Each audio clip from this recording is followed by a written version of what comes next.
Okay, the purpose of this video is just to serve as a summary of our reductions. Okay, so let's just chat about some things quickly.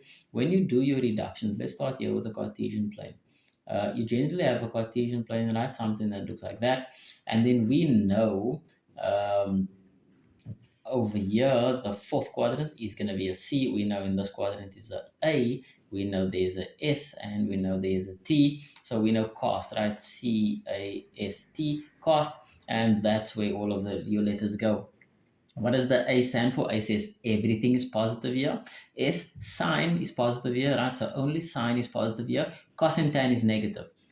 Here, tan is positive, sine and cos is going to be negative, and here cos is positive, sine and um, sine and tan is negative in that quadrant, right? So that's what cost tells us, okay? So something we should also know is that over here, this is going to be 0 degrees, because if you take a protractor and you measure, there's no angle created here, right? But once you start taking from, you draw a line from your positive x-axis to that line over there, this angle that's created over there, that's going to be an acute angle. So maybe like 40 or 30, or doesn't really matter, but it's smaller than 90. Okay, so your acute angle falls into that first quadrant. So 0, 0, the acute angles fall here. Then up here is a 90. Anything bigger than 90 falls in this quadrant. So if I had to draw like 110, 110 is bigger than 90, right? It would probably be over there. So from positive x-axis to 110 goes there. Okay, great. 180. So if I'm here and I draw all the way to 180, it takes me there. So this line over here is going to be 180 degrees, right? This is 90 degrees. And similarly, if you draw from here all the way there, you get to 270. Let's just get rid of that off there. 270. And here all the way around, that takes you to 360 degrees. Okay, great. That's nice. So we have two things. We have cost, win, and the second thing is 0, 90, 180, 270, and 360. We know where all of those go. Let's talk about our reductions. Okay, so for example, you might have something that looks like this. Let's start with sine just for an example. And we'll say 180 degrees minus alpha or theta. Let's do theta. Knowing that theta is an acute angle, smaller than 90, right? That's acute. The thing that you have to ask yourself is 180 minus. Where does that put you? So let's go look for this 180. Where's 180? 180 is over here. Right? This is 180. So now we're going to say 180 minus an acute angle, maybe 10. 180 minus 10 is 170. Where's that going to put you? Somewhere over here. So 110, somewhere there. Correct. So 180 minus theta puts you in this quadrant. So this one is here, 180 minus theta.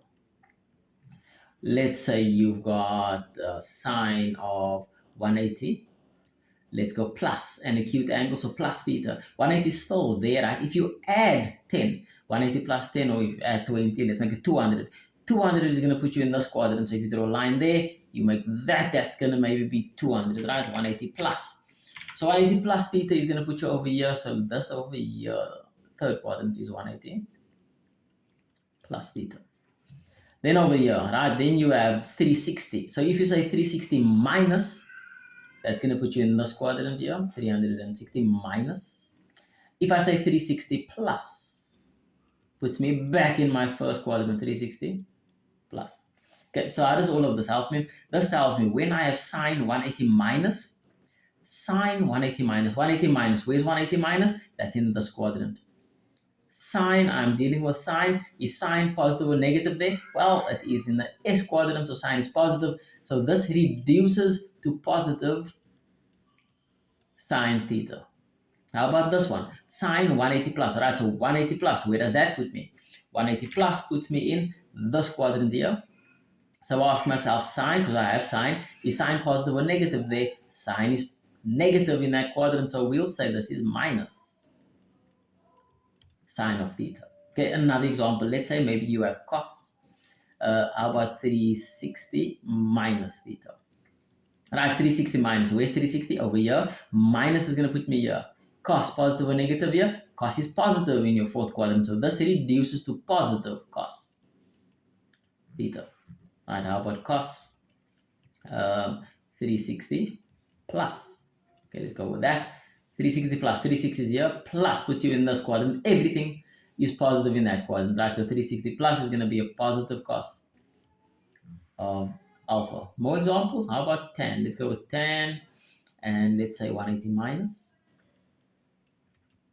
Okay, 180 minus. That's where you start. You start by deciding which quadrant does this put you in. It puts us in our second quadrant. 180 minus is here. 10 is positive. 10 is wrong, sorry. 10 is negative in 180 minus. So this becomes minus 10 of your acute angle, which is theta.